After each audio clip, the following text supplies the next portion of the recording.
தேர்வர்கள் அனைவருக்கும் வணக்கம். நாள் 4/3/2025. இன்றைய தலைப்பு வாசித்தல் மற்றும் புரிந்து கொள்ளும் திறன் தலைப்பின் கீழ் கட்டுரைகள் நம்ம பார்த்துட்டு வரோம் இல்லையா? ஸோ அப்போ அதில் ஏற்கனவே ஒரு 5 பயிற்சிகள் பார்ப்போம். இந்த பகுதியில் இன்னொரு 5 பயிற்சிகள் பார்த்துடலாம், சரிங்களா? ஸோ அந்த வகையில் முதல் தலைப்பாக நமக்கு பேசப்பட்டிருக்கக்கூடியது என்னது? தூய்மையும் கழிவறையும். சொன்னோடனே டக்குன்னு நமக்கு ஞாபகம் வர்றது ஸ்வச் பாரத் போன்ற சுகாதாரம் சம்பந்தப்பட்ட முன்னெடுப்புகள் பற்றி தான் இந்த பகுதி நமக்கு பேசுது, சரிங்களா?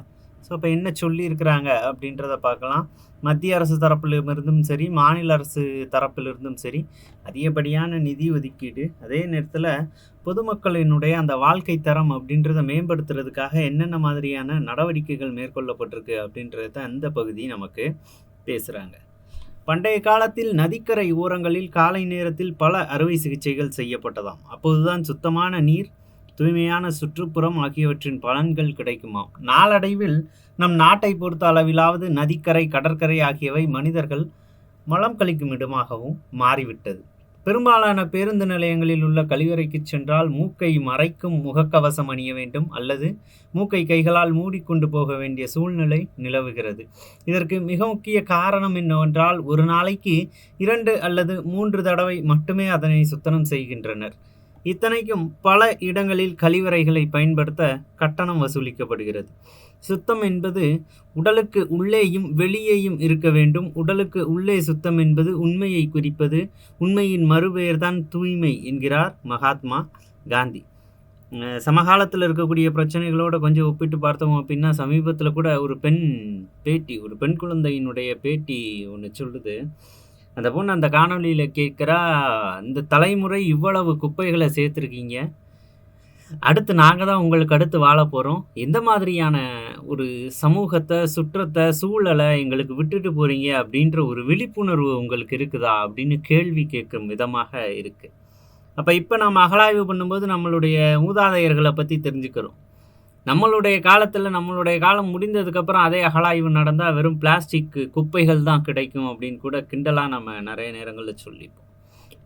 அப்போ அதுதான் அடுத்த தலைமுறைக்கு நாம் கொண்டு போய் சேர்க்கக்கூடிய நம்முடைய அடையாளமாக இருக்க போகுது அப்படின்றது ரொம்பவே வருத்தப்பட வேண்டிய விஷயம். அப்போ இந்த மாதிரியான சூழலை தடுக்கணும் அப்படின்றதுக்காண்டி தான் பல முன்னெடுப்பு நடவடிக்கைகள் மேற்கொள்ளப்பட்டிருக்கு. ஸோ அதை பற்றி தான் நம்ம பார்க்குறோம். நாகரிகம் அடைந்த சமுதாயத்தில் கையினால் மனித கழிவுகளை துப்புரவு செய்வது என்பது மனிதத்தன்மையற்ற செயல் மற்றும் குற்றமாகும். 1948ஆம் ஆண்டு மகாராஷ்டிர ஹரிஜன சேவை சங்கம் மனித கழிவுகளை துப்புரவு செய்யும் பணிக்கு எதிர்ப்பு தெரிவித்து அதனை ஒழிக்கவும் குரல் கொடுத்தது.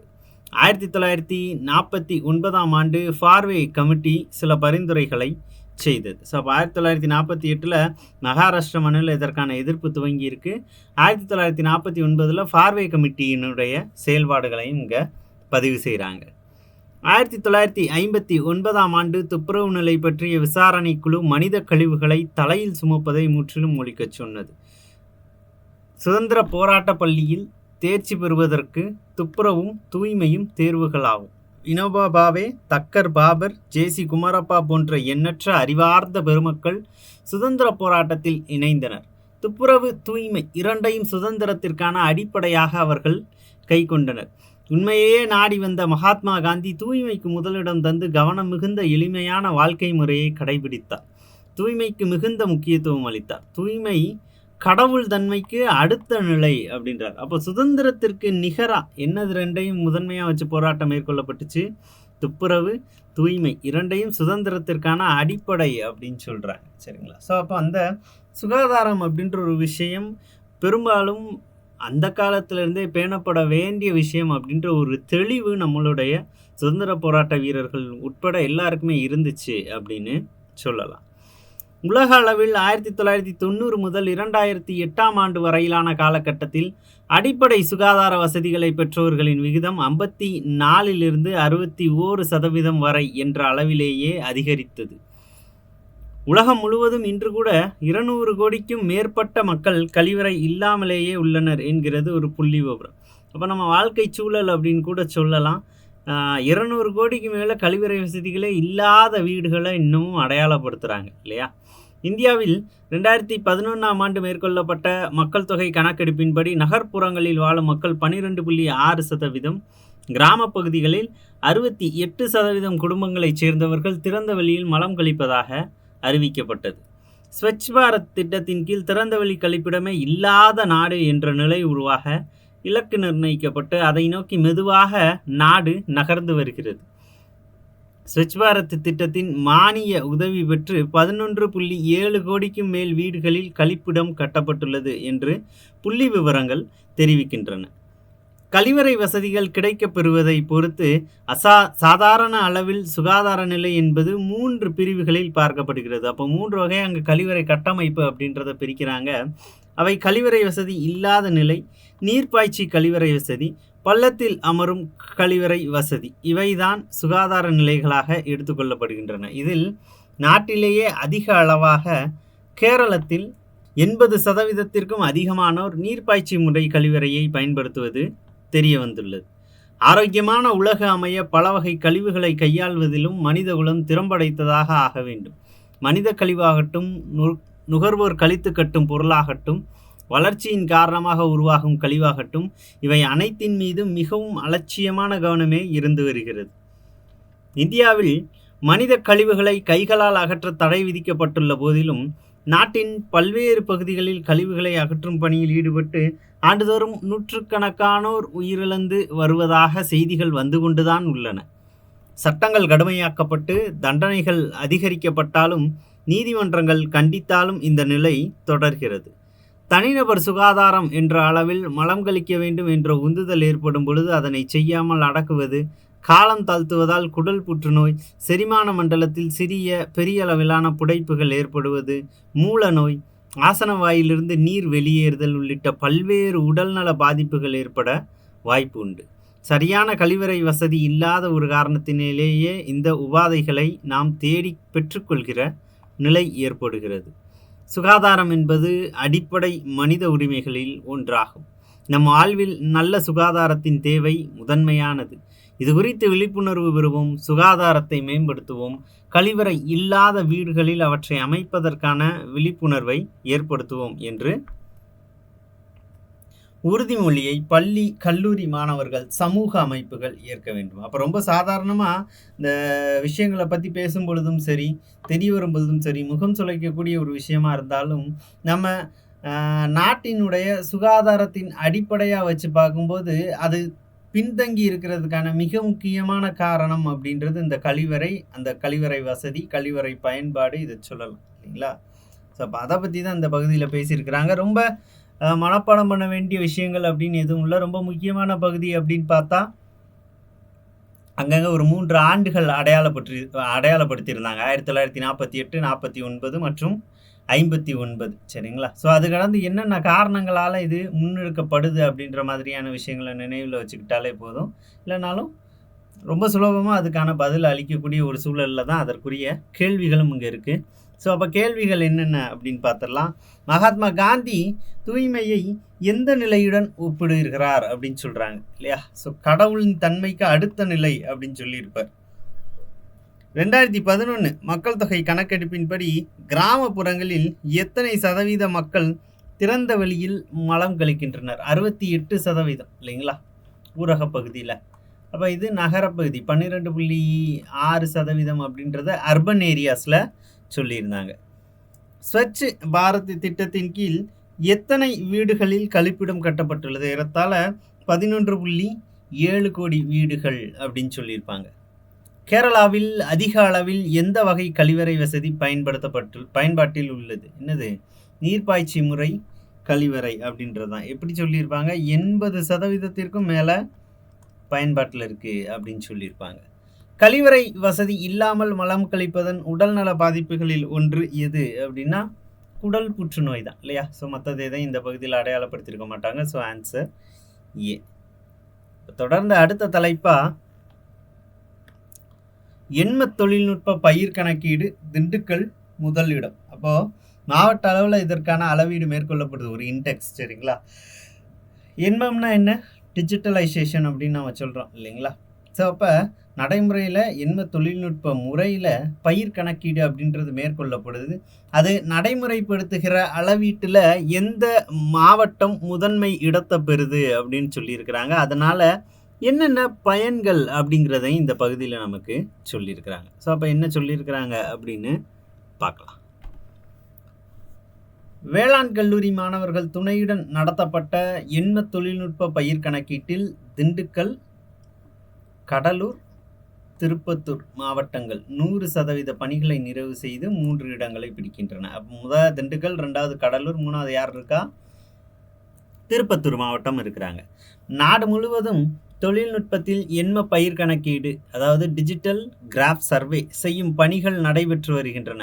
மாநில வாரியாக வேளாண்மை சாகுபடி பரப்புகளை துல்லியமாக மதிப்பீடு செய்து அதன் அடிப்படையில் மேற்கொள்ள வேண்டிய கட்டமைப்பு பணிகளுக்காக இந்த எண்ம தொழில்நுட்ப பயிர் கணக்கீட்டை நடத்த மத்திய அரசு அறிவுறுத்தியது.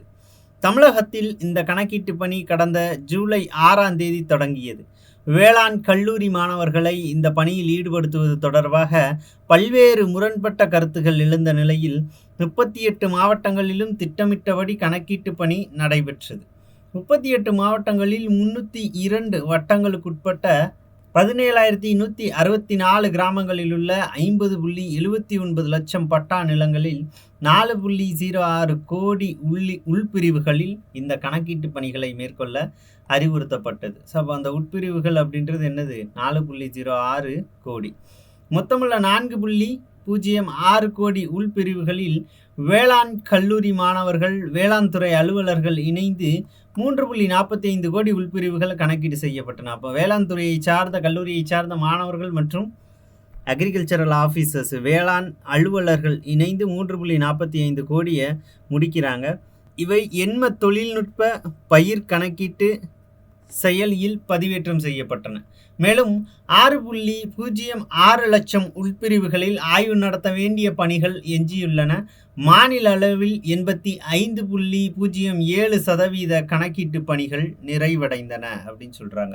ஸோ இப்போ அந்த கணக்கீடு தான் எப்போ பணி துவங்கப்பட்டுச்சு, அது எந்த அளவில் முடிவடைஞ்சிருக்கு, அந்த முடிவடைஞ்சதில் யார் யாரினுடைய பங்களிப்புகள் எல்லாமே இருக்குது அப்படின்றாங்க. இறுதி சதவீதம் 85.07% பணியானது நிறைவடைந்திருக்கு அப்படின்னு சொல்கிறாங்க. ஸோ அப்போ அந்த செயல்பாட்டில் திண்டுக்கல் மாவட்டம் முதலிடம் வகிக்கு. வேளாண் கல்லூரி மாணவர்கள் துணையுடன் நடத்தப்பட்ட கணக்கீட்டு பணியில் திண்டுக்கல் மாவட்டம் 14.33 லட்சம் உட்பிரிவுகளில் 100% நிறைவு செய்து முதலிடத்தை பிடித்திருக்கிறது. கடலூர் மாவட்டம் 15.12 லட்சம் உள்பிரிவுகளில் ஓர் உள்பிரிவு நீங்களாகவும், திருப்பத்தூர் மாவட்டம் 4 உள்பிரிவுகள் நீங்களாகவும் இந்த பணிகளை நிறைவு செய்து 3வது இடங்களை பிடித்தன. இந்த 3 மாவட்டங்களிலும் முறையே 17.02 லட்சம், 17.81 லட்சம், 5.68 லட்சம் பயிர்கள் பதிவு செய்யப்பட்டன. இந்த கணக்கீட்டு பணியில் குறைந்தபட்சமாக விழுப்புரத்தில் 37.41%, காஞ்சிபுரத்தில் 29.36% பணிகள் மட்டுமே நடைபெற்றன. 60 லட்சம் உள்பிரிவுகள் நிலுவை. ஸோ திண்டுக்கல், கடலூர், திருப்பத்தூர், சென்னை ஆகிய 4 மாவட்டங்கள் நீங்களாக எஞ்சிய 34 மாவட்டங்களில் 60.61 லட்சம் உள்பிரிவுகள் கணக்கீடு செய்யப்படாமல் உள்ளது. இந்த பணிகள் அந்தந்த மாவட்டங்களைச் சேர்ந்த வேளாண் துறை, தோட்டக்கலைத்துறை அலுவலர்கள் மூலம் மேற்கொள்ளப்படுகின்றன. ஸோ அப்போ எஞ்சிய 34 மாவட்டங்களும் இந்த செயல்பாடு அப்படின்றது முழுமையான அளவில் நடைமுறைப்படுத்தப்படலை அப்படின்றது இதிலேருந்தே நமக்கு தெரியுது. ஸோ திண்டுக்கல் முதலிடம், கடலூர் 2வது இடம், திருப்பத்தூரானது 3வது இடம் பெறுகிறது. எதிர்காலத்துக்கு உதவும் இது தொடர்பாக வேளாண் துறை அதிகாரிகள் கூறியதாவது, நாடு முழுவதும் நடத்தப்படும் எண்ம தொழில்நுட்ப பயிர் கணக்கீடு செயற்கை நுண்ணறிவு அதாவது AI தொழில்நுட்பத்துடன் இணையதளத்தில் பதிவேற்றம் செய்யப்படும். இதன் மூலம் குறிப்பிட்ட சர்வே எண்ணில் என்ன பயிர் சாகுபடி செய்யப்பட்டிருக்கிறது என்பதை நாட்டில் எந்த இடத்திலிருந்தும் கண்காணிக்க முடியும். குறிப்பாக விவசாயிகள் இணைய வலையில் அடங்கல் எடுப்பதற்கான வாய்ப்புகள் எதிர்காலத்தில் உருவாக்கப்படும். அடங்கல் பெறுவதற்காக வருவாய்த்துறை அலுவலகங்களுக்கு நேரடியாக செல்ல வேண்டிய நிலை தவிர்க்கப்படும். சாகுபடி செய்த பயிரை மாற்றி இனி அடங்கல் பெற முடியாது என்றனர். அப்போ ரிமோட்டாக ஒரு இடத்துல இருந்து தூரமாக இருந்துட்டு அந்த இடத்துல என்ன பயிர் சாகுபடி செய்யப்பட்டிருக்கு அப்படின்றத தெரிஞ்சுக்கலாம். விவசாயிகள் அடங்கல் பெறுவதற்கு வருவாய்த்துறை அலுவலகத்தை நாட வேண்டிய அவசியம் இல்லை அப்படின்னு சொல்கிறாங்க. ஸோ அப்போ நிறைய பேப்பர் ஒர்க்கு இது ரொம்ப பெரிய அளவில் கம்மி பண்ணுது அப்படின்னு சொல்லலாம். சரிங்களா? ஸோ அப்போ அந்த விவசாயத்தை அடுத்த கட்டத்துக்கு நகர்த்துறதுக்காக மேற்கொள்ளப்பட்ட ஒரு நடவடிக்கைகளுக்கும் இது நிறைய உதவுது. ஏன்னா பயிர் கணக்கீடு அப்படின்ற அடிப்படையில் வட்டார அளவில் எந்த பயிர் எந்த அளவுக்கு பயிரிடப்பட்டிருக்கு அப்படின்ற ஒரு டேட்டா ரொம்ப சுலபமாக இதன் மூலமாக கிடைச்சிருது. ஸோ அப்போ அதிலிருந்து கேட்கப்பட்ட கேள்விகள் எந்த மாதிரி இருக்குது அப்படின்னு பார்க்கலாம். தமிழகத்தில் எண்ம தொழில்நுட்ப பயிர் கணக்கீட்டு பணி எப்போது தொடங்கப்பட்டது அப்படின்னு கேட்டிருக்கிறாங்க. எப்போ? ஜூலை 6 அப்படின்றது தான். எண்ம தொழில்நுட்ப பயிர் கணக்கீட்டில் முதல் 3 இடங்களை பெற்ற மாவட்டங்கள் யாவை? ஸோ முதல் 3 இடங்கள் நாம் ஏற்கனவே பார்த்துருக்கோம். யார் முதல் இடம்? திண்டுக்கல், கடலூர் மற்றும் திருப்பத்தூர். அப்போ ஆப்ஷன் பி தான் சரியான ஆன்சர். 3வது கேள்வி, எந்த மாவட்டத்தில் குறைந்தபட்ச கணக்கீட்டு சதவீதம் பதிவானது? ஸோ பதிலானது விழுப்புரம். எண்ம தொழில்நுட்ப பயிர் கணக்கீட்டில் மொத்த உள்பிரிவுகளில் எத்தனை சதவீதம் பணியானது நிறைவடைந்தது அப்படின்னு கேட்குறாங்க. ஸோ கடைசியாக பார்த்தோம் 85.07% பணிகளானது நிறைவடைஞ்சிருக்கு. எஞ்சிய 38 மாவட்டங்களில் நிலுவையில் இருக்கிறத 60% மேலே அடையாளப்படுத்தியிருப்பாங்க.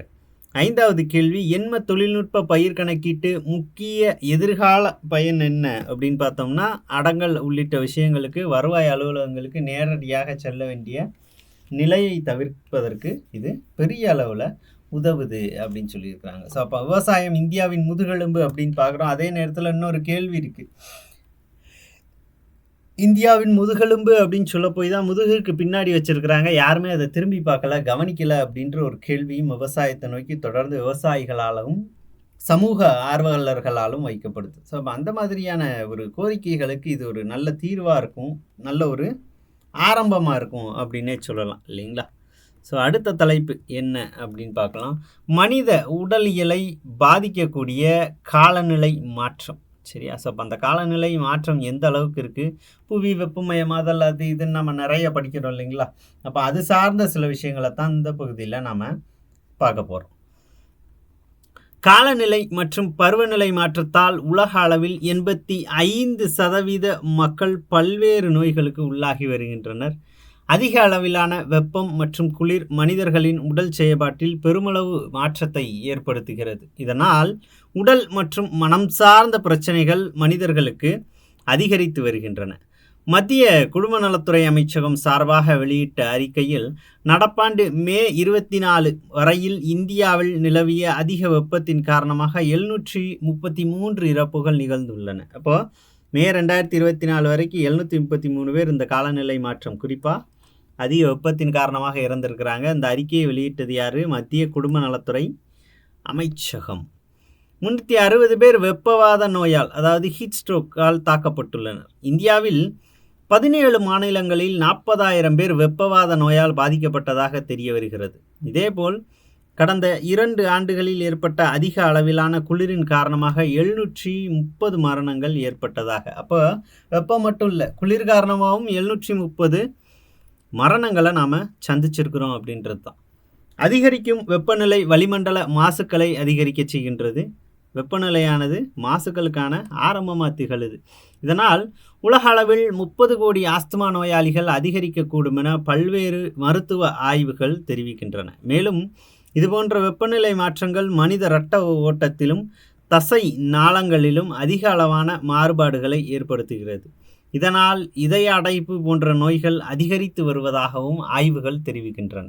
மிகவும் வெப்பமான சூழலில் வாழும் மக்களுக்கு மூளை பாதிப்பு, ஜப்பானிய மூளை காய்ச்சல், இதய நோய்கள், தொற்று மற்றும் நரம்பு சம்பந்தப்பட்ட நோய்களும் அதிகரிப்பதாக உள்ளன. லான்செட் ஆங்கில மருத்துவ இதழின் ஆய்வு கட்டுரையில் வெளியாகிய புள்ளி விவரத்தின்படி 1968 ஆண்டு முதல் 2023 வரை 332 வகையான நோய்கள் குறித்து ஆய்வு செய்யப்பட்டன. கவலை, அதிசோர்வு, மனப்பதற்றம், இதய துடிப்பு அதிகரிப்பு போன்ற நோய்கள் அதிகரிப்பதற்கு காலநிலை மாற்றமே காரணமாக உள்ளது என அந்த ஆய்வுகளிலிருந்து தெரிய வந்துள்ளது. வரும் 2030 முதல் 2050 வரையிலான ஆண்டுகளுக்குள் வருடத்திற்கு 2.5 லட்சம் இறப்புகள் பருவநிலை மாற்றத்தால் அதிகரிக்கக்கூடும் என ஆய்வுகள் எச்சரிக்கின்றன.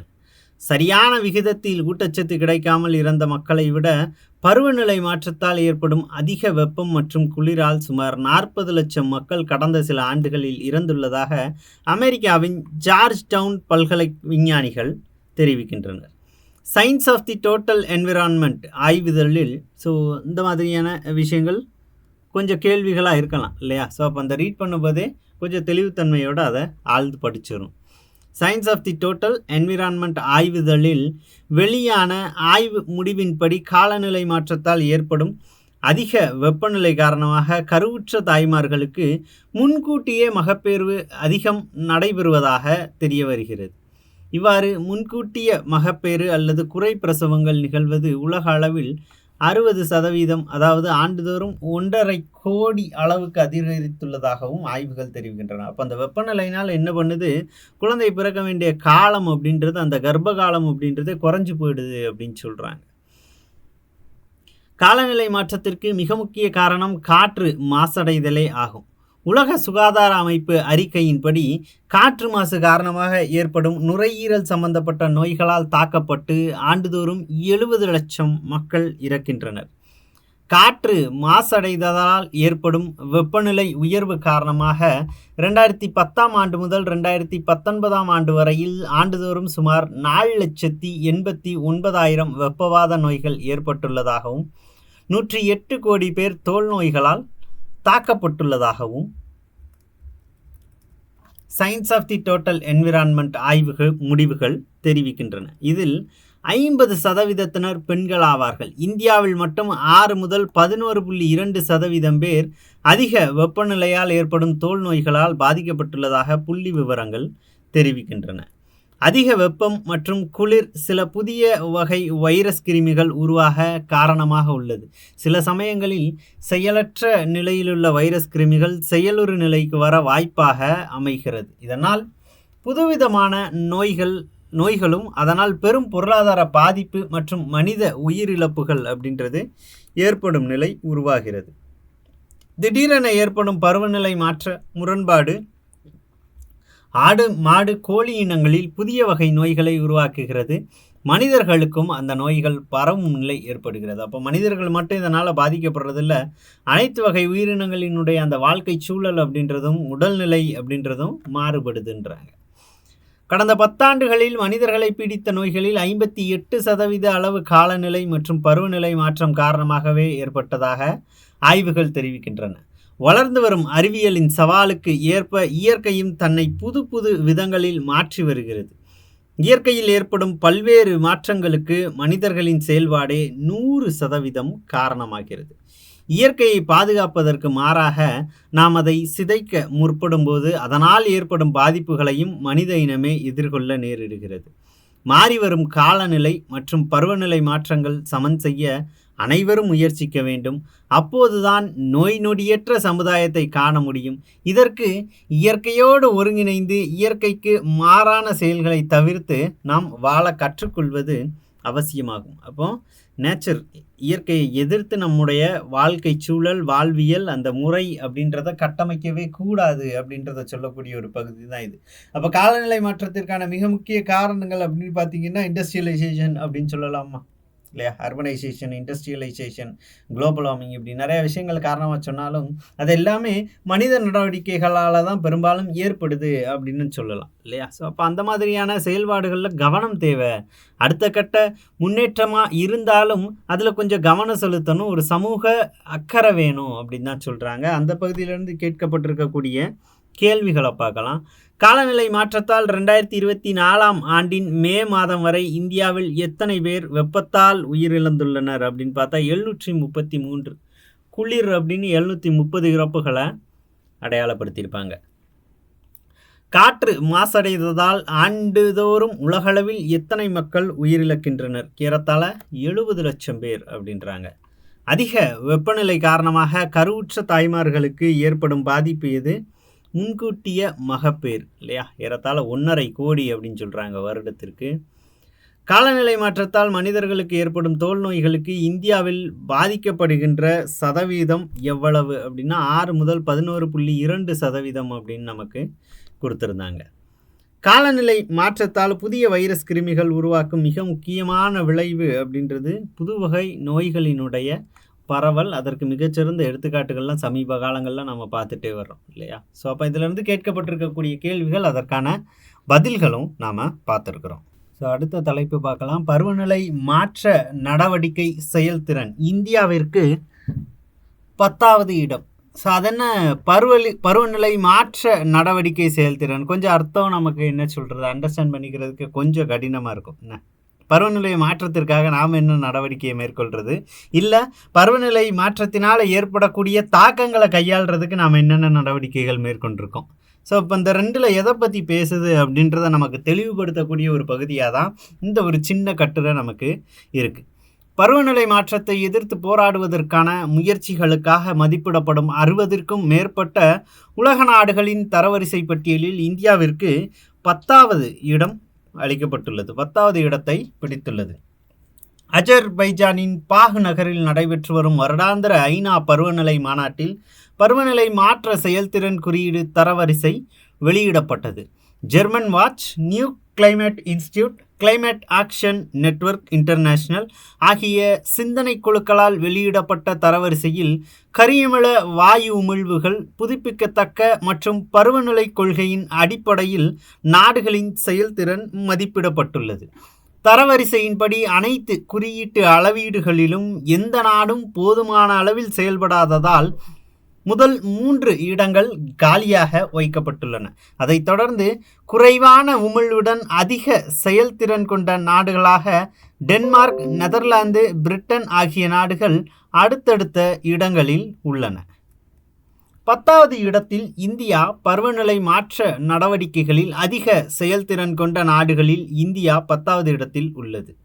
எனினும் இந்தியாவினுடைய பருவநிலை கொள்கையில் குறிப்பிடத்தக்க மாற்றங்கள் சாத்தியமில்லை என்று குறிப்பிட்டுள்ள CCBI அறிக்கையில் பருவநிலை நடவடிக்கைக்கான வளர்ச்சி சார்ந்த அணுகுமுறை இந்தியாவில் தொடரும் அல்லது தீவிரமடையும் என்று எதிர்பார்ப்பதாக தெரிவிக்கப்பட்டுள்ளது.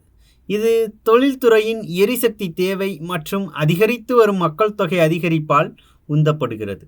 இது உலக சராசரியை விட குறைவு அப்படின்னு சொல்கிறாங்க. எந்த வகையிலன்னு பார்த்தா, உலகின் அதிக மக்கள் தொகை கொண்ட நாடாக இந்தியா இருந்தாலும் அங்கு தனிநபர் உமிழ்வு மற்றும் எரிசக்தி பயன்பாடு ஒப்பீட்டளவில் குறைவாக உள்ளது. கடந்த 10 ஆண்டுகளில் புதுப்பிக்கத்தக்க எரிசக்திகளின் பயன்பாடு வேகமாக விரிவடைந்துள்ளது.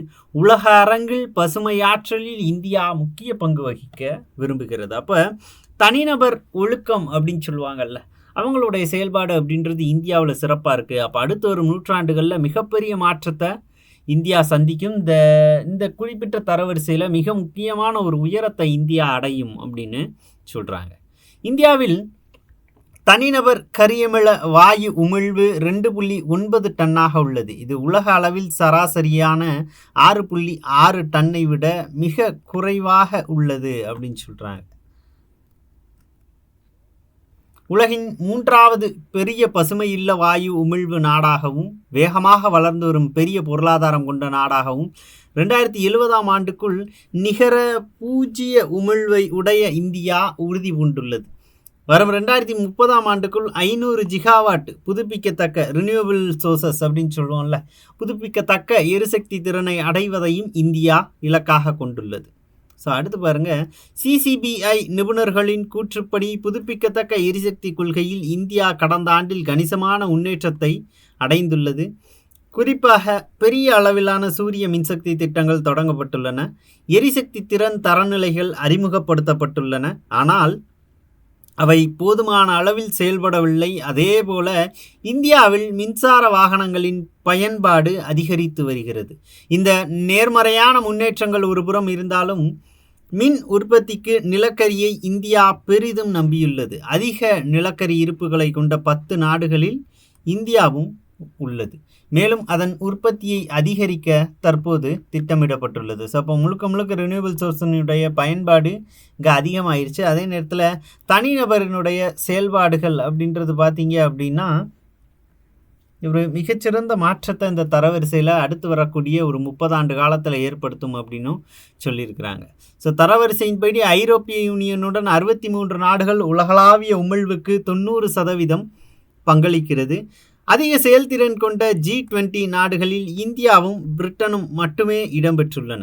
உலகில் அதிக அளவில் உமிழ்வை வெளியிடும் சீனா, அமெரிக்கா ஆகிய இரண்டும் மிக குறைந்த செயல்திறன் கொண்ட நாடுகளாக 55 மற்றும் 57வது இடத்தில் உள்ளது. ஸோ அப்போ உற்பத்தி ரீதியாக பார்த்தீங்கன்னா வளர்ந்து வரும் வல்லரசு நாடுகளில் மிக முக்கியமான இடத்த இந்த 2 பேரும் பிடிக்கிறாங்க. அதே நேரத்தில் இந்த உமிழ்வில் பார்த்தீங்க அப்படின்னா ரொம்ப மோசமான ஒரு இடத்துல வளர்ந்த நாடுகளே இருக்குது அப்படின்றது தான். ரஷ்யா 64, ஐக்கிய அரபு அமீரகம் 65வது இடம், சவுதி அரேபியா 66, ஈரான் 67வது ஆகியவை தரவரிசையில் கடைசி இடங்களில் உள்ளன. இந்த 4 நாடுகளும் உலகின் மிகப்பெரிய எண்ணெய் மற்றும் எரிவாயு உற்பத்தியாளர்கள் ஆவர் என்பது குறிப்பிடத்தக்கது. ஸோ அப்போ அவங்களுடைய நாட்டினுடைய கட்டமைப்பு அங்கே கிடைக்கக்கூடிய வளத்தின் அடிப்படையில் தான் இந்த வளர்ந்த நாடுகள் இருக்குது அப்படின்னு கூட நாம் அடையாளப்படுத்திக்கலாம். சரிங்களா? ஸோ அப்போ அதிலிருந்து கேட்கப்பட்டிருக்கக்கூடிய கேள்விகள், பருவநிலை மாற்ற செயல்திறன் குறியீட்டில் இந்தியா எந்த இடத்தை பிடித்துள்ளது? ஸோ நம்ம ஏற்கனவே பார்த்தது தான் 2-3 இடங்களில் அடையாளப்படுத்தியிருக்கிறாங்க. 10வது இடம் இல்லையா?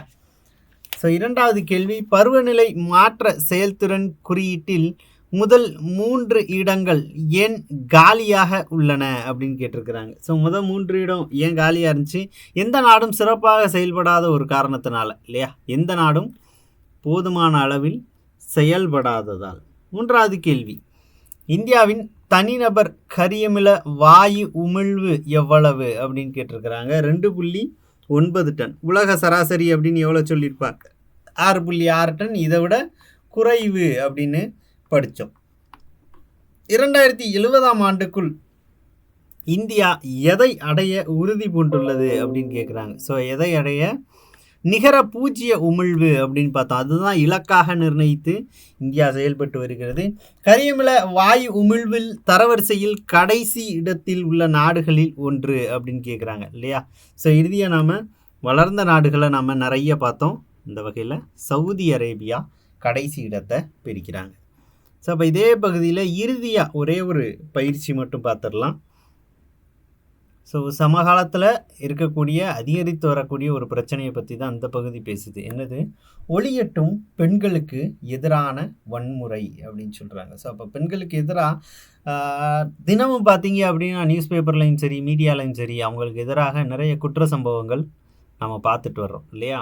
அப்போ இதற்கு யார் பொறுப்பு, யாரை முறைப்படுத்தணும் அப்படின்ற கேள்வி சமூகத்தில் நிறைய எழுது. நிறைய கோரிக்கைகள் வைக்கிறாங்க. நிறைய தரப்புலேருந்து நிறைய விதமான ஆலோசனைகள்.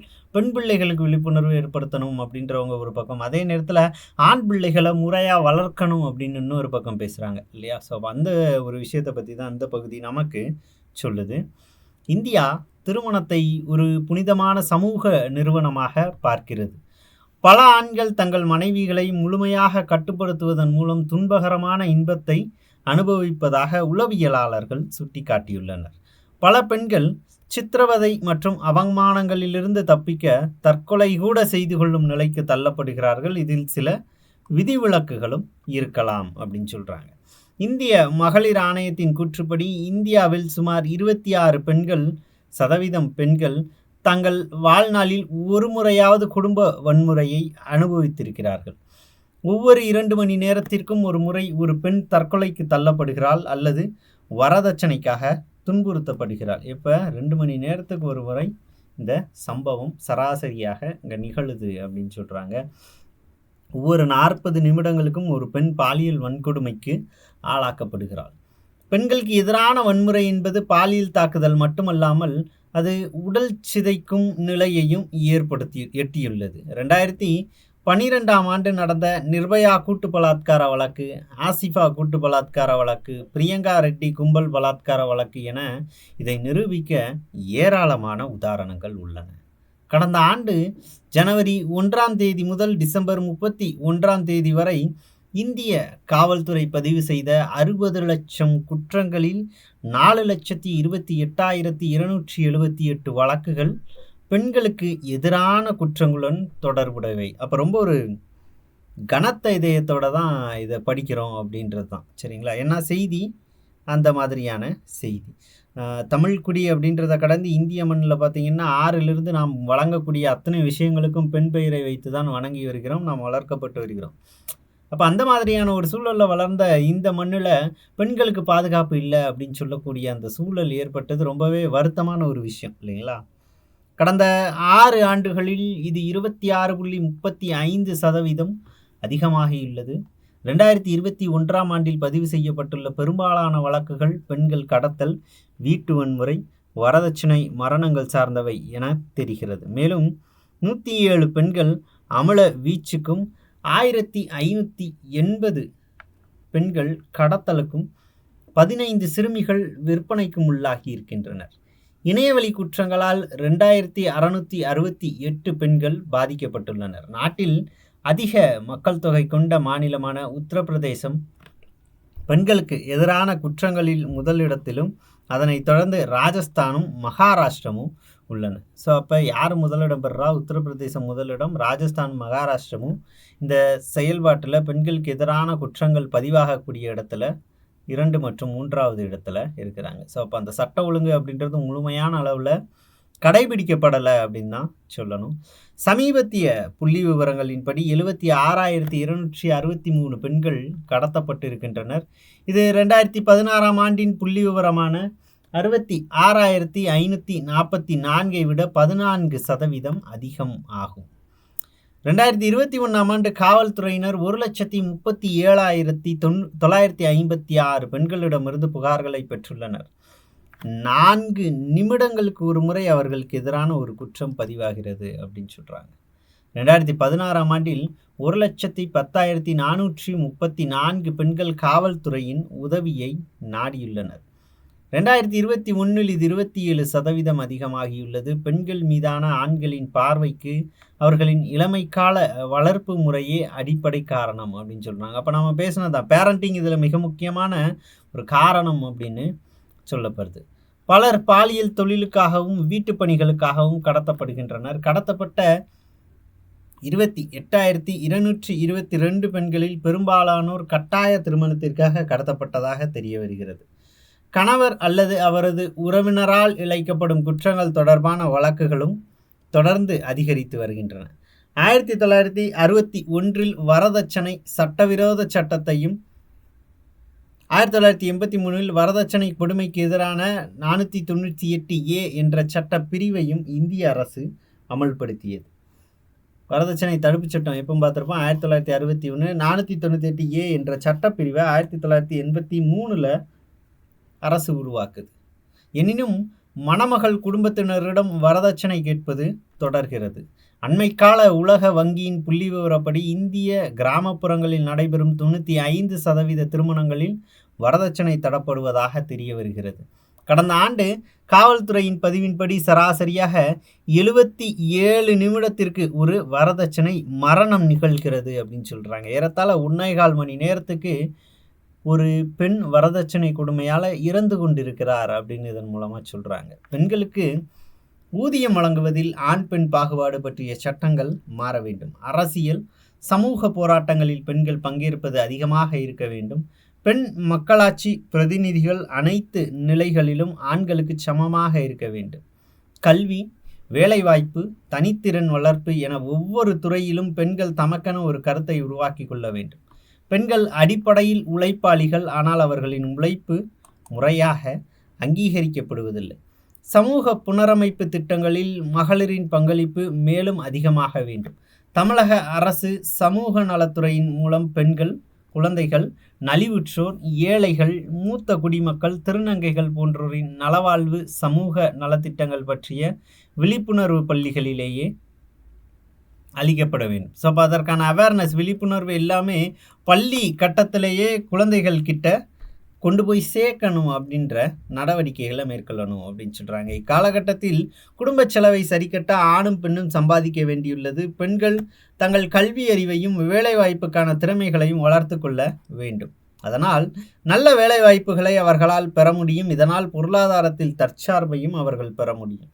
இது அவர்களின் தன்னம்பிக்கையை அதிகரிக்கும். வன்முறையால் பாதிக்கப்பட்ட பெண்களையும் அதிலிருந்து மீண்டு வந்தோரையும் கண்ணியத்துடன் நடத்தும் பொறுப்பு நம் அனைவருக்கும் உள்ளது.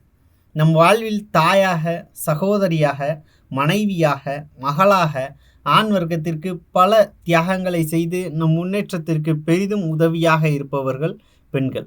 அவர்களுக்கு எதிரான வன்முறைகளை அடியோடு ஒழிப்பது நம் அனைவரினுடைய மிக முக்கியமான கூட்டு பொறுப்பு என்பதை நாம் உணர்ந்து செயல்பட வேண்டிய நேரம் இது அப்படின்னு சொல்றாங்க. அப்ப அந்த காலகட்டத்துல பெண்கள் அடைத்து வைக்கப்பட்டாங்க. அடுக்கலையில உள்ளேயே அவங்களுடைய கனவுகள் எல்லாமே போச்சு அப்படின்னே சொல்லலாம். அப்ப இருந்தக்கூடிய காலகட்டத்தை இப்பயும் ஒப்பிட்டு பார்த்தோம் அப்படின்னா, நிறைய கல்விக்காக வெளியில வர்றாங்க. தன்னுடைய திறமையை வெளிக்காட்டுறாங்க. நிறைய துறைகள்ல ஆண்களை விட சிறப்பாக செயல்படக்கூடிய ஒரு இடத்துல பெண்கள் இருக்கிறாங்க அப்படின்னே சொல்லலாம். அப்ப ஊதியத்தின் அடிப்படையில பார்த்தோம் அப்படின்னா, அந்த ஆண்களுக்கும் பெண்களுக்கும் உண்டான சம்பளத்துல நிச்சயமா இப்பவும் பாகுபாடு நிகழ்த்தப்படுது அப்படின்னு சொல்றாங்க. அப்ப அந்த பாகுபாடுகளை களையணும். அது கடந்து ஒரு பெண் கல்விக்காகவும் வேலைக்காகவும் வெளியில வர்றா அப்படின்னா, அந்த பெண்ணிற்குரிய பாதுகாப்பு அப்படின்றது உறுதி செய்யப்படணும் அப்படின்னு சொல்றாங்க. அப்ப நம்ம வாழ்வியல் ரீதியா திருமணம் அப்படின்றது ஒரு பெண் வாழ்க்கையில மிக முக்கியமான விஷயமா சொல்லப்படுது. அது குறிப்பிட்ட வயதுக்குள்ள நடந்துடணும் அப்படின்லாம் சொல்றாங்க இல்லையா? அப்படி நடக்காத பட்சத்துல இந்த சமூகத்துல அந்த பெண் எதிர்கொள்கிற கேள்விகளுக்கு பதிலே சொல்ல முடியாது. அப்ப அந்த திருமண வாழ்க்கை அப்படின்றது தோல்வி வரும் பொழுது அதை ஏத்துக்கிறதுக்கு இந்த சமூகம் அப்படின்றது ஒரு பெண்ணினுடைய மனதை தயார்படுத்துறது இல்லை. ஸோ அப்போ அந்த மாதிரியான சூழல்ல தான் தற்கொலைகள் அப்படின்றது நிகழுது. அப்போ அதுக்கு அடுத்தும் ஒரு வாழ்க்கை இருக்கு. இல்லை என்னுடைய கனவை நோக்கி நான் ஓடணும் அப்படின்ற ஒரு பொது பார்வைக்கு நிறைய நேரங்களில் பெண்கள் வர்றதில்லை. ஸோ அதனால தான் பெற்றோர்கள் கிட்ட அந்த பொறுப்பை கொடுக்குறாங்க. பேரண்டிங் அப்படின்ற ஒரு விஷயத்தில் கவனம் செலுத்தணும். ஆண் பிள்ளைகள் இப்படி முறைப்படி வளர்க்கப்பட வேண்டும், பெண் பிள்ளைகள் தைரியமாக வளர்க்கப்பட வேண்டும் அப்படின்ற சில வரையறைகளை இங்கே நமக்கு கொடுத்துருக்குறாங்க. அது கடந்து பெண்களுக்கு எதிராக பதிவு செய்யப்பட்ட குற்றச்சம்பவங்கள் என்னென்ன காலகட்டத்தில் எந்தெந்த அளவில் அது பதிவு செய்யப்பட்டிருக்கு அப்படின்ற விஷயங்களையும் நமக்கு கொடுத்துருக்குறாங்க. அப்போ இதிலிருந்து கேள்விகள் எந்த மாதிரி இருக்குது அப்படின்னு பார்த்துடலாம். இந்தியாவில் ஒவ்வொரு 4 நிமிடத்திற்கும் பெண்களுக்கு எதிராக எவ்வளவு குற்றம் பதிவாகிறது அப்படின்னு கேட்டிருக்கிறாங்க. ஒரு குற்றம், சரியா? ஸோ 2வது பத்தியில் நம்ம படிச்சிருக்கோம். 2021ஆம் ஆண்டு இந்திய காவல்துறையில் பெண்களிடமிருந்து எத்தனை புகார்கள் பெறப்பட்டன அப்படின்னா 1,37,956. இந்தியாவில் வரதட்சணை சட்டம் அப்படின்றது எப்போ அறிமுகப்படுத்தப்பட்டுச்சு? 1961 வரதட்சணை தடுப்பு சட்டம் அப்படிங்கிறது. அதைத் தொடர்ந்து 489A என்ற பிரிவும் உருவாக்கப்பட்டது அப்படின்னு பார்க்குறோம். இந்தியாவில் கிராமப்புறங்களில் திருமணங்களில் வரதட்சணை கொடுப்பது எந்த அளவுக்கு பொதுவானது அப்படின்னா 95% பொதுவாகவே திருமணங்கள் இப்படித்தான் நிகழுது அப்படின்னு பதிவு செஞ்சுருக்கிறாங்க. ஸோ பெண்கள் தமக்கென தற்சார்பு மற்றும் தன்னம்பிக்கை பெற எந்த துறைகளில் முன்னேற வேண்டும் அப்படின்னா அனைத்து துறைகளுமே எடுத்துக்கலாம். மேற்கண்ட அனைத்தும். அப்போ தன்னுடைய கல்வியை உறுதி செய்யணும், தனக்கான வேலைவாய்ப்பை உறுதி செய்யணும். அப்படி வேலைவாய்ப்பு பெற்ற ஒரு பெண் அப்படின்றவ மிக தன்னம்பிக்கை அதிகமாக இருக்கிறவங்களா இருக்கிறாங்க. ஸோ அப்போ அவங்க லைஃப்பை லீட் பண்ணுறதுக்கு, திருமண வாழ்க்கையை எதிர்கொள்வதற்கும் அதன் பின் வரக்கூடிய பிரச்சனையை தானே நின்று சமாளிப்பதற்கான ஒரு தைரியத்தை அந்த பெண் பெறுகிறாள் அப்படின்னு சொல்கிறாங்க. அப்போ எஜுகேஷன் அப்படின்றத தான் அடிப்படையாக இதை பற்றி நமக்கு வைக்குது, சரியா? ஸோ அப்போ கட்டுரைகள் நாம் பார்த்துருக்கணும். சில கட்டுரைகள் ரொம்ப பெருசாக இருந்திருக்கும், சில கட்டுரைகள் ரொம்ப ஷார்ட்டாக இருந்திருக்கும். படிக்கும்போதே எந்தெந்த விஷயத்தில் கவனம் செலுத்தணும் அப்படின்னு இந்த கேள்வியை பார்க்கும்போது நமக்கு தெரிஞ்சிருக்கும் இல்லையா? இதை கேள்வியாக கேட்டிருக்கலாம் அப்படின்ற ஒரு ஜட்ஜ்மெண்ட் நமக்கு வாசிக்கும் போதே வந்துடும். அப்படி வாசிக்கும் போதே வரணும் அப்படின்னா நான் சொன்ன முதல்ல சொல்லிட்டு இருக்கிற மாதிரி அந்த நிதானம் அப்படின்றது தேவை, சரியா? கொஞ்சம் நிதானித்து இடைவெளி கொடுத்து ஏற்ற இறக்கத்தோடு அந்த பத்தியை நாம் படிச்சுட்டோம் அப்படின்னா கேள்வி அப்படின்றது ரொம்ப ரொம்ப சுலபமாக இருக்கும். மறுபடியும் சொல்லக்கூடிய விஷயந்தான், ரொம்ப அடிப்படையான விஷயந்தான், ஈஸியான ஒரு ஏரியா இது அப்படின்னு அலட்சியப்படுத்தவே வேண்டாம். ஏன்னா நம்ம அலட்சியப்படுத்தின சில விஷயங்களில் தான் நாம் நம்மளுடைய மதிப்பெண்களை நிறைய நேரங்களில் இழந்துடுறோம் அப்படின்றது தான். அப்போ ஒவ்வொரு கேள்வியும் நமக்கு ரொம்ப முக்கியம். சமீபத்தில் கவுன்சிலிங் நடந்துகிட்டு இருக்கு, நாமளே பார்த்துருப்போம். ஒரு கேள்வி தவறாக பண்ணிட்டோம் அப்படின்னா எத்தனை பேர் நமக்கு முன்னாடி போயிருக்கிறாங்க அப்படின்றத நீங்களே கணிச்சிருக்கலாம் கிட்டத்தட்ட. ஸோ அந்த வகையில் நாம் எதிர்கொள்கிற ஒவ்வொரு கேள்வியும் ஒவ்வொரு மதிப்பெண்ணும் மிக மிக முக்கியம். அப்போ அதற்கான உழைப்பு அப்படின்றது சரியான பாதையில் இருக்கணும். அந்த வகையில் ஒவ்வொரு பகுதிகள் மீதும் தனி கவனம் அப்படின்றது அவசியம். அப்போ இப்போ இருந்தே நாம் நம்மளை பலப்படுத்திகிட்டே போகிறோம் அப்படின்றதுல எந்த விதமான சந்தேகமும் இல்லை. அதனால் தொடர்ந்து வகுப்புகளை கவனிங்க, உங்களுடைய பக்கங்களை நீங்கள் பலப்படுத்திக்கோங்க. சரியான ஒரு உயரத்தில் இந்த முயற்சி உங்களை கொண்டு போய் உட்கார வைக்கும். வாழ்த்துக்களுடன் அடுத்த வீடியோவில் பார்க்கலாம். நன்றி.